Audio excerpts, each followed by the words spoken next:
Сәлеметсіңдер ме оқушылар? Сабағымыздың тақырыбы түркілер және олардың өмір салты. Бүгінгі сабақта түркілердің өмір сүру салты туралы және олардың жетістіктері мен өнер табысы туралы білесіңдер. Қазақ халқының шежіресін бәйтерекке теңейді. Бұл ағаштың діңі. Қазақтардың бабалары сақтар, ғұндар, түркілер. Олар туралы не білесіңдер? Еске түсіріп көріңдер. Сақтар қой, жылқы, сиыр, түйе бағумен және егіншілікпен айналысты. Сақтардың билеушісі Томирис болды. Сақтардың салт дәстүрлері олардың тұрмыс тіршілігі ғұндарға ұқсас болған. Сақтар мен ғұндардың тілдерінде айырмашылық болғанымен, олар бірін-бірі жақсы ұғынған. Ғұндар көшпелі мал шаруашылығымен айналысты. Оларда қолөнер жақсы дамыған. Ғұндардың билеушісі Атилла болды. Ол басқа елдерге көп саяхаттаған адам. Ал түркілері болса ғұндардың ұрпақтары. 6 ғасырда қазақ жері түрік қағанаты мемлекетінің құрамына кірді. Түркілер көшпелі және отырықшы өмір салтын ұстанды. Түркілердің мықты атты әскері болды. Сонымен қатар олар түйе, жылқы, қой бақты. Малдың етін, жүнін шаруашылықта пайдаланса, ат, түйе, көлік болған. Балалар, есте сақтайық. Қағанат қаған иелігіне қарайтын мемлекет. Ал қаған дегеніміз ертедегі түркі қағанаттарының басшыларына берілген ең үлкен атақ. Картаға назар аударыңдар. Мысалы, түрік қағанаты кезінде Византия, Иран елдерімен байланыс жасаған. Түркеш қағандығы Қытай елімен тығыз қарым-қатынаста болды. Бір-біріне көмектесіп, сауда мәселелерінде шешіп отырды. Осы қағанаттардың негізгі құрамы түркі тілдес халықтар болды. Түркілердің жорықтары жеңіспен аяқталып отырды. Араб тарихшысы былай деп жазды: түркілердің елінде 25 қала бар. Олар Құлан, Мерке, Талғар, Тараз, Отырар, Сайрам және тағы да басқа қалалар. Арықтар мен ежелгі каналдардың орындары сақталған. Археологтар орақ, пышақ, балта, үзеңгі, қылыш, найза және түрлі әшекейлер тапты. Түркілердің қолөнері жақсы дамыған. Олар ағаштан, теріден, темірден түрлі қолөнер бұйымдарын жасаған. Арықтар мен каналдардың орындары халықтың егін шаруашылығымен айналысқанын дәлелдейді. Қару-жарақтардың, еңбек құралдарының және әшекейлердің табылғандығынан қолөнердің дамығанын болжауға болады. Суреттегі түркілердің өнер табысын анықтап көрейік. Бұл жаңалықтар адам өмірін қалай жеңілдетті? Түркілер ер-тоқым мен үзеңгіні ойлап тапты. Үзеңгінің көмегімен салт атты жылқыға мінеді және аттың үстінде отырғанда тепе-теңдікті сақтайды. Қатты ер-тоқымның үстінде отырып, үзеңгіге аяғын тірейді. Салт атты садақпен оқ атқанда және найзамен шайқасқанда өзіне сенімді болады. Бұл шайқасты жүргізудің әдісін өзгертуге мүмкіндік береді.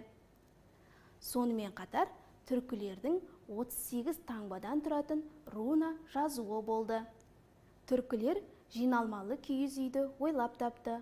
Ол киіз үйді санаулы сағатта бөлшектеп және жаңа жерге қайта құруға болатын. Түркілерден көптеген ұлы ғалымдар шықты. Бейнематериалға назар аударайық. Неге барлығы Әл-Фарабиді әлемнің екінші ұстазы деп атайды? Әл-Фараби бала кезінен өте зерек, білімге құмар болған. Сол құштарлығының арқасында ол 12-16 жас шамасында саяхатқа шығады.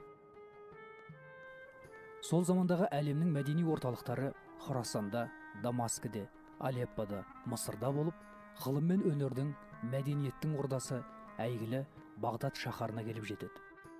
Бұл қалада Әл-Фарабиді ерекше қуантқаны оның әлемге әйгілі кітапханасы еді. Алғашқы кезде Әл-Фараби өзін ақын, әнші, күйші ретінде жақсы танытады. Сол кездің әйгілі ғалымдармен кездесіп, олардан көп тіл үйренеді. Тарихи деректер бойынша ол 70-ге жуық тіл білген. Есейе келе Әл-Фараби ежелгі грек ғалымдарының күрделі ғылыми зерттеулерін зерделей бастайды. Міне, осы кезде ол әлемнің бірінші ұстазы атанған Аристотель, Платон сынды ежелгі ойшылдардың шығармаларымен танысады. Орта ғасырларда Европа елдерінде үлкен рухани дағдарыс басталды. Ғылымның дамуы тоқтап, мәдениет құлдырап жатты. Осындай қиын кезеңде халық ежелгі ғұламалардың, соның ішінде Аристотельдің еңбектеріне қайта оралуды жөн көрді. Бірақ ол уақытта Аристотельдің кейбір құнды ойлары бұрмаланып, оны түсіну қиынға соғады. Осы тұста Әл-Фараби Аристотельдің метафизика, категория, бірінші және екінші аналитика сияқты күрделі еңбектерін оқып қана қоймай, жаңсақ ойлардан тазартып, түсініктетіп аударады. Содан бастап, халық Әл-Фарабидің еңбектеріне жүгіне бастайды. Көптеген ғалымдар шығыс мәдениетін, оның тарихы мен дәстүрін Әл-Фараби шығармалар арқылы жақын таниды.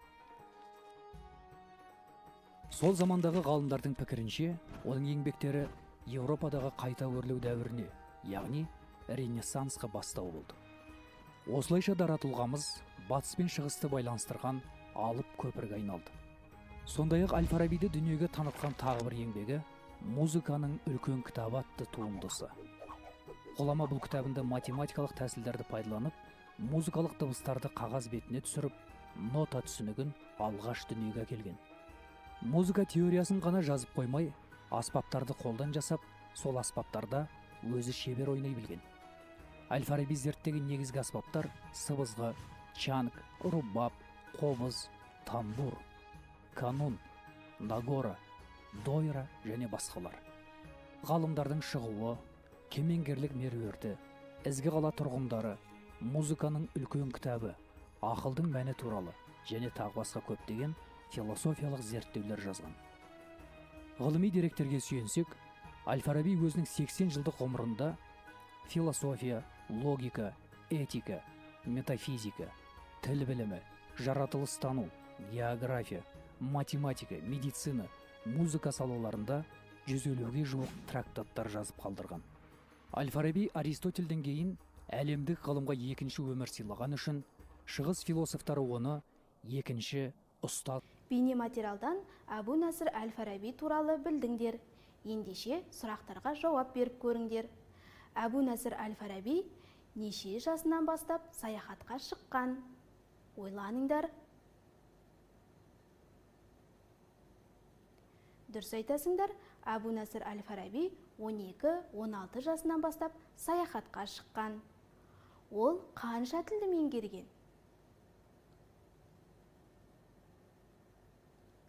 Ол 70-ге жуық тілді білген. Әл-Фарабиді екінші ұстаз деп атаған кімдер?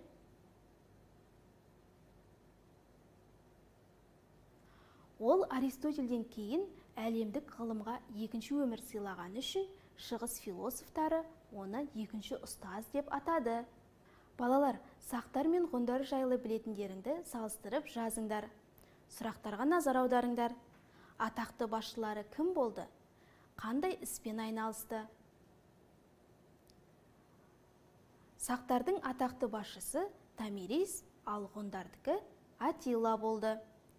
Сақтар қой, жылқы, сиыр, түйе бағып және егіншілікпен айналысты. Ал ғұндар болса, көшпелі мал шаруашылығымен айналысып, қолөнер бұйымдарын жасады. Сабағымызды қорытындылайық. Түркілердің өмір сүру салты және олардың жетістіктері мен өнер табысы туралы білдіңдер. Сабағымыз аяқталды, сау болыңдар.